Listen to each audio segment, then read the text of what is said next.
Without communication, you cannot convey your message.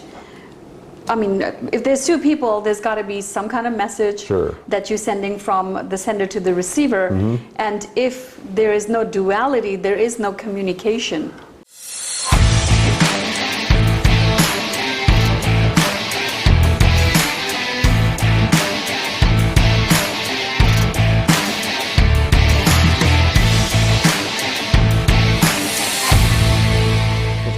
Folks, Grandison Shines here with Seduire International, and thank you very much for attending and watching this video and or listening if you have the audio file.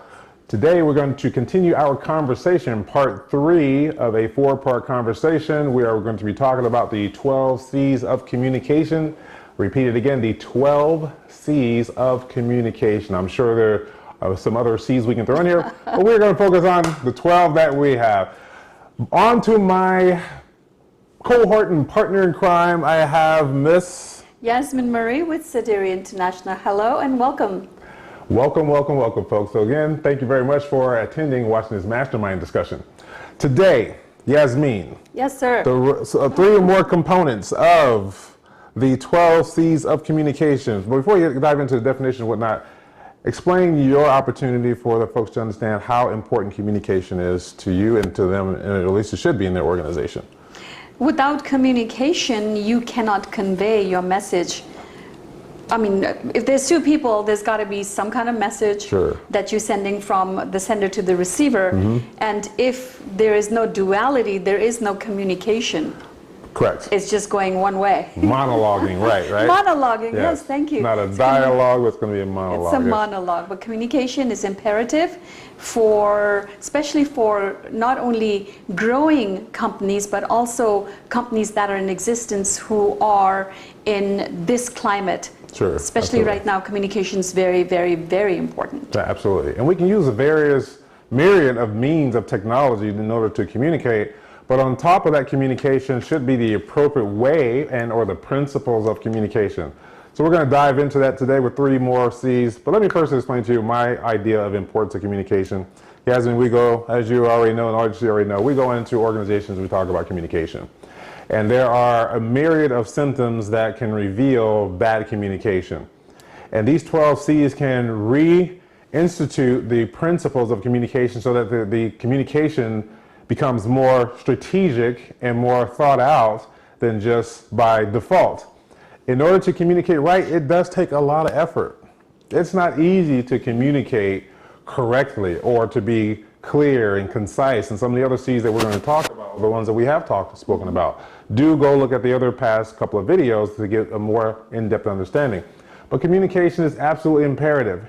And there are times, Yasmin, correct me if I'm wrong, but there are times where we think because we know how to talk, we know how to communicate. That we know how to communicate. Does not mean that at all. A baby can talk, a baby can also communicate, but not directly, not intentionally, especially a little baby that's going to whine. You're like, what are you trying, we have to guess about what it is that child wants. Oh, the diaper is wet, or they're hungry, or they got gas, or whatever it may be, right?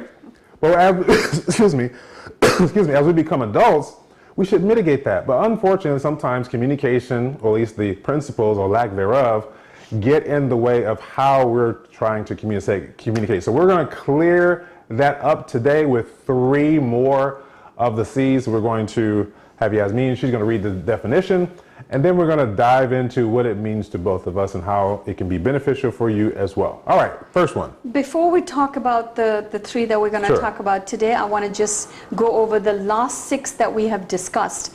The first one was clarity. Second one was correctness. Then the 3rd was completeness. 4th was concreteness. 5th was consistency. Big one. Yes. Huge. And 6th was courtesy. And in fact, just to hint on consistency right quick, if you're going through any sort of initiative within your organization, do be mindful of the consistency. That's what it takes in order to evolve a company or organization. It takes a lot of consistency, and your communication should be the same way. Continue to utilize good principles. So throw that out there. So today we're going to talk about, the first one is conciseness. Conciseness.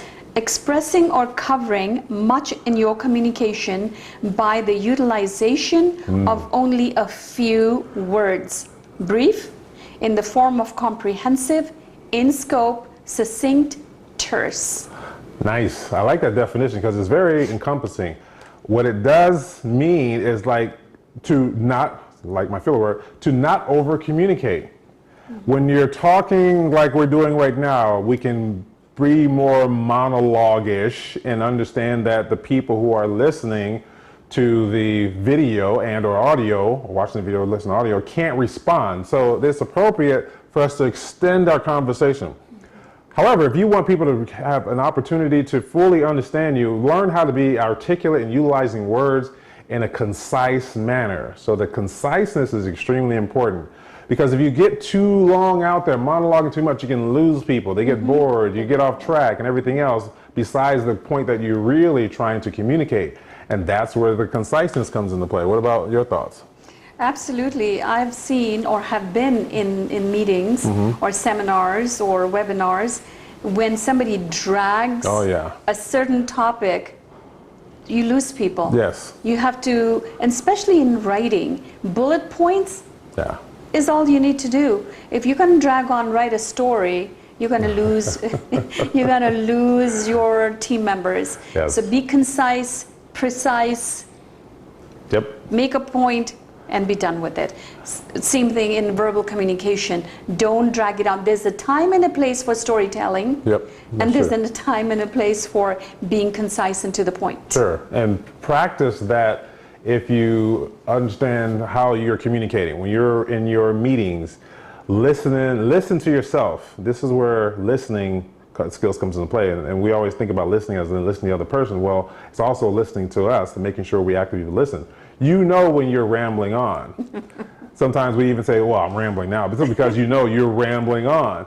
So be mindful of that. Be very, very attentive to that. And then practice being even more concise by utilizing said techniques like the complete communication technique. In fact, that's one of the techniques that people say, isn't that saying too much? But in that opportunity to address all those 6 points, say for instance, you get so good at it in one sentence that it then becomes very concise, but very, very, very instrumental in far as its instructions that it does give. So practice being concise. Absolutely. Next one. On to the next one, consideration.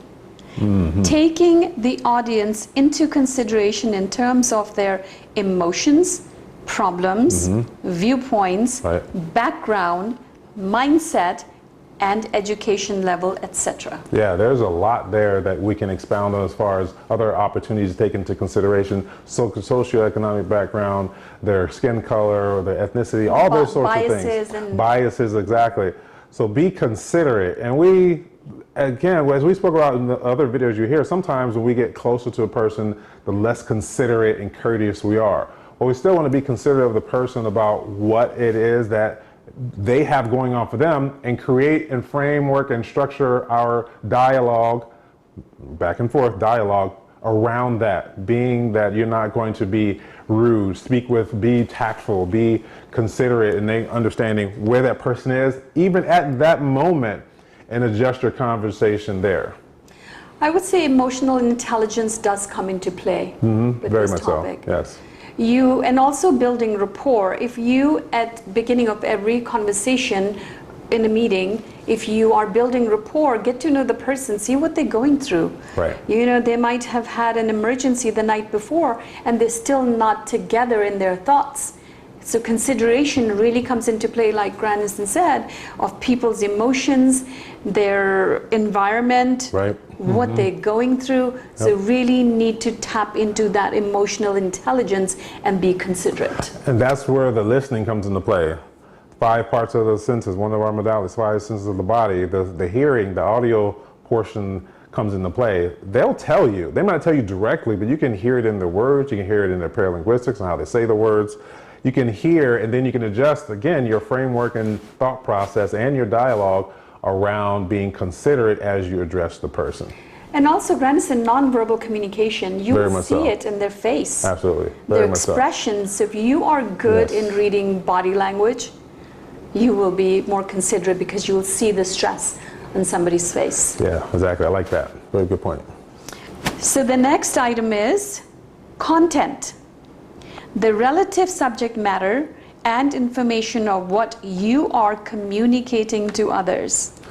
Very important. As leaders, we have to show ourselves competent, and that is contingent on the content that comes out of your mouth relative to the subject matter.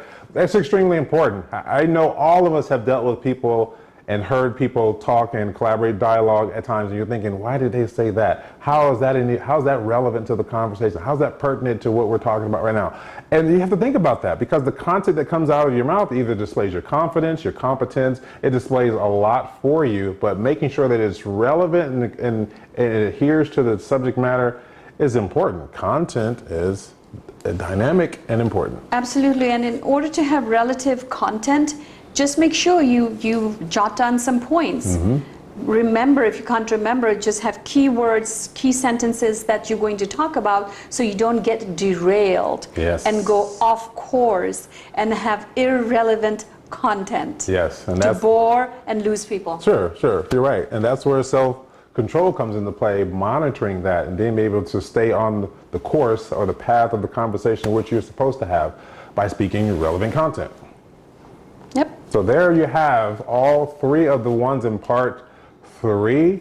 And they are, again, just to review: conciseness, consideration, and content. All 3 of those are extremely important. Now, again, we've given you a total of 9 right now, and you can have all 9 of these activated and in operation in one conversation.